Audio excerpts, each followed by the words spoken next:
Assalamualaikum warahmatullahi wabarakatuh. Jadi di sini saya akan mempresentasikan proposal dari mata kuliah riset pemasaran yang berjudul Dampak Iklan Terhadap Minat Pembelian Rokok Sempurna pada Usia Remaja di Jorong Sialang. Baiklah, langsung saja. Yang pertama, apa itu iklan? Menurut definisi para ahli, iklan adalah, menurut Coulter 2008, segala bentuk penyajian non-personal di promosi barang atau jasa oleh satu sponsor tertentu yang membutuhkan pembayaran. Yang selanjutnya itu menurut Peter dan Olson 2013, risiko merupakan konsekuensi negatif yang konsumen ingin hindari ketika membeli atau menggunakan produk.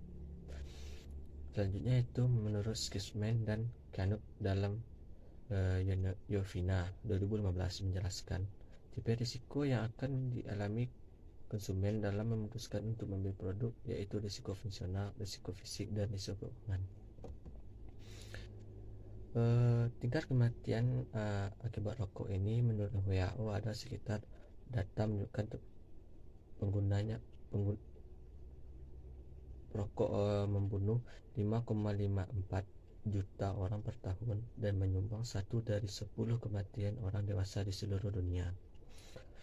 Jadi sementara di Uni Eropa, rokok juga menyumbang lebih dari setengah juta kematian setiap tahunnya sejak tahun 2003. Organisasi Kesehatan Dunia WHO telah mengusulkan Framework Convention on Tobacco Control atau kesingkatan oleh FCTC untuk mengurangi jumlah perokok di seluruh dunia. FCTC ini bertujuan untuk membantu dan membimbing negara-negara dalam mengembangkan alat yang efektif untuk kebijakan pengendalian tembakau. Merokok sebagian banyak besar orang adalah kebutuhan primer yang harus dipenuhi. Bahkan kegiatan penelitian menunjukkan bahwa para perokok pasif memiliki risiko kesehatan lebih rentang atau lebih tinggi daripada perokok aktif. Penyakit-penyakit yang dialami yaitu menderita batuk, kanker paru-paru, dan mengancam para perokok aktif maupun pasif. Yaitu tahap pengambilan keputusan dalam pembelian rokok. Secara umum, menurut Coulter 2005, tahapan dalam proses pengambilan rokok pembelian terdiri dari 5 tahap, yaitu pengenalan masalah, pencarian informasi, evaluasi, keputusan pembelian, dan perilaku pasca pembelian. Selanjutnya yaitu struktur keputusan pembelian. Struktur keputusan pembelian ini menurut Coulter tahun 2000 terdapat 7 komponen. Yang pertama itu keputusan tentang jenis produk. Keputusan tentang jenis produk ini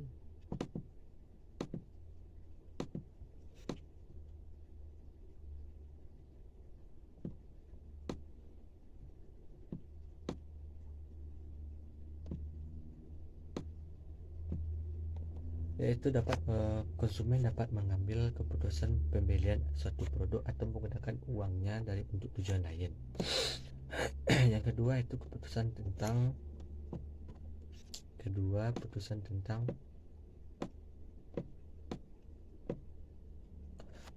bentuk produk, di mana konsumen dapat mengambil keputusan pembelian dalam suatu produk tersebut menyangkut pula ukuran, bentuk, corak, atau fungsinya. Selanjutnya itu keputusan tentang merek. Konsumen harus mengambil keputusan tentang merek mana yang harus dibeli dan merek mana yang harus tidak dibeli, karena perusahaan harus mengetahui bagaimana konsumen harus memilih merek dan melakukan pembelian merek yang sudah dikenal. Ini itu pembelian tentang penjualan.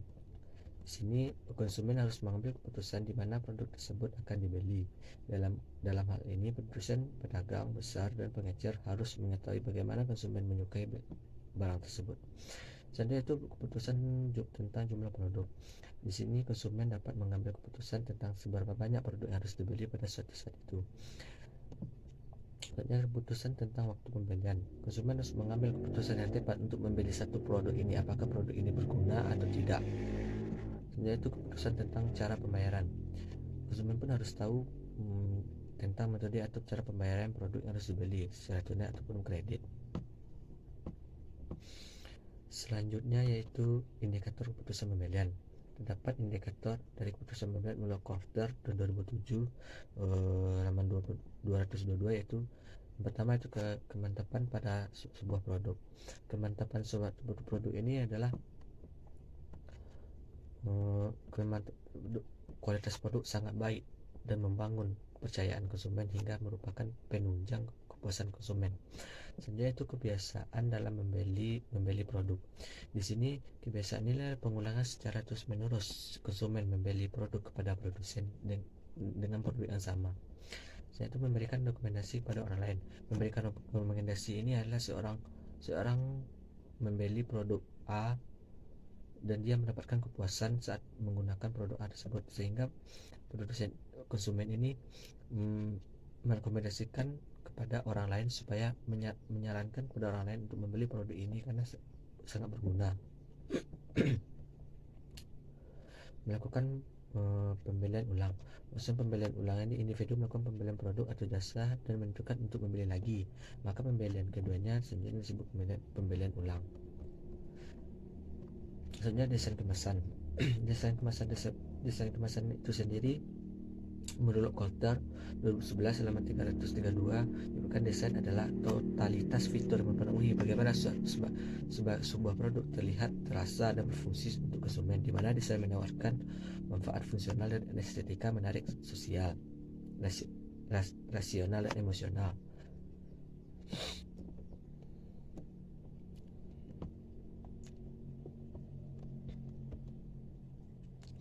Nah, selanjutnya itu menurut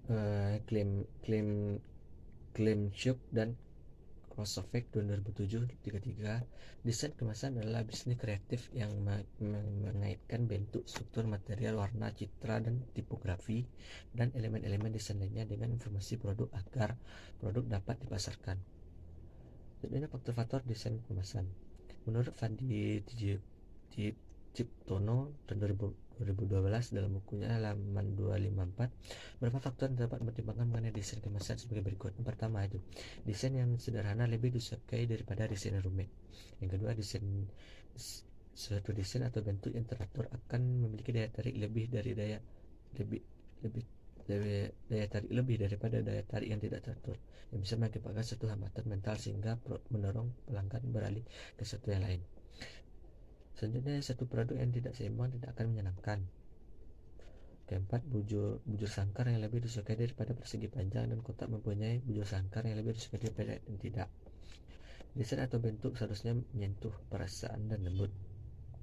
Sebuah bentuk yang cenderung lebih disukai daripada cekung yang berbentuk sembung memiliki kualitas yang mengandung seseorang yang mengambil dan bersahabat.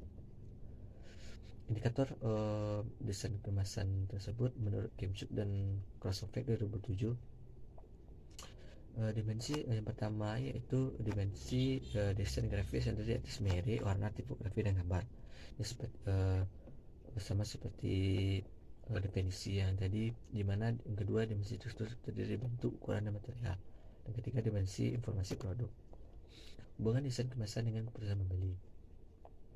Menurut Ahmed Al 2014 dalam jurnalnya Sabehullah Sah 2013, kemasan adalah penting di mana elemen kemasan mempengaruhi perilaku pembelian konsumen, di mana kemasan menggambarkan pengetahuan tentang barang. Menurut Klimchuk dan Krosovek 2007 halaman 38, kepemilikan struktur desain khusus telah menjadi komponen yang penting dalam menjamin produk dalam minuman. Contohnya bir, suatu bentuk atau fitur struktur desain yang aktif membedakan produk antara yang ini dengan produk yang lainnya, dan juga menyampaikan kebutuhan konsumen akan kemudahan dalam menentang produk. Yang selanjutnya itu faktor-faktor yang mempengaruhi produk. Terdapat 6. Yang pertama adalah manusia, di mana manusia ini adalah sebagai penggerak dalam suatu memproduksi suatu produk.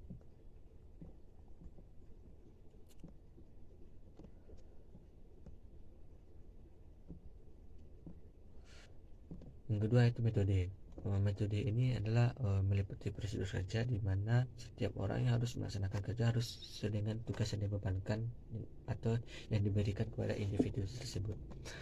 Selanjutnya mesin atau peralatan digunakan dalam proses penambahan nilai menjadi output.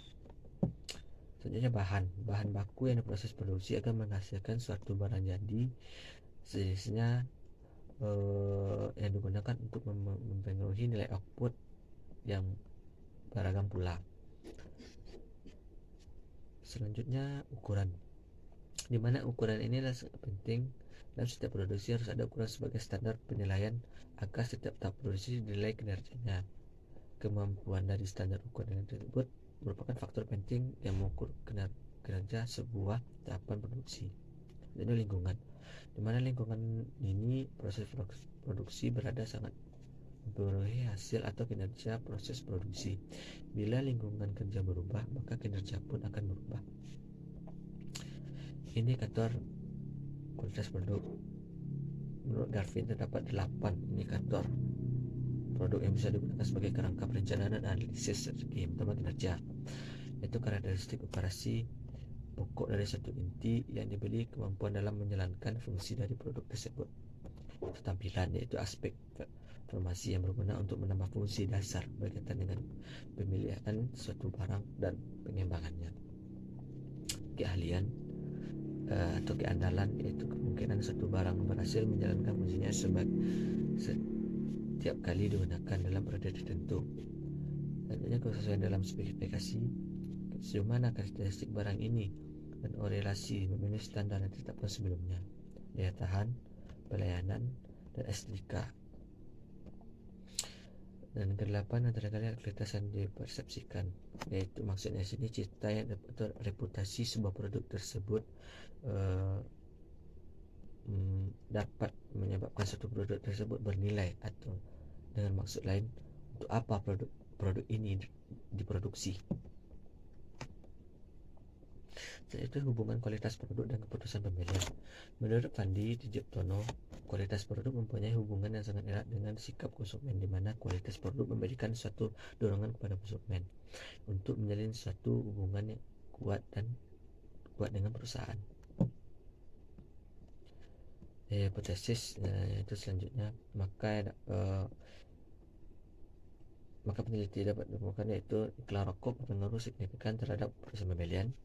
Kualitas produk berpengaruh signifikan terhadap proses pembelian. Brand image, desain pemesan, dan kualitas produk berpengaruh signifikan terhadap proses pembelian. Hanya segitu presentasi dari saya. Mohon maaf atas banyak kekurangannya. Assalamualaikum warahmatullahi wabarakatuh.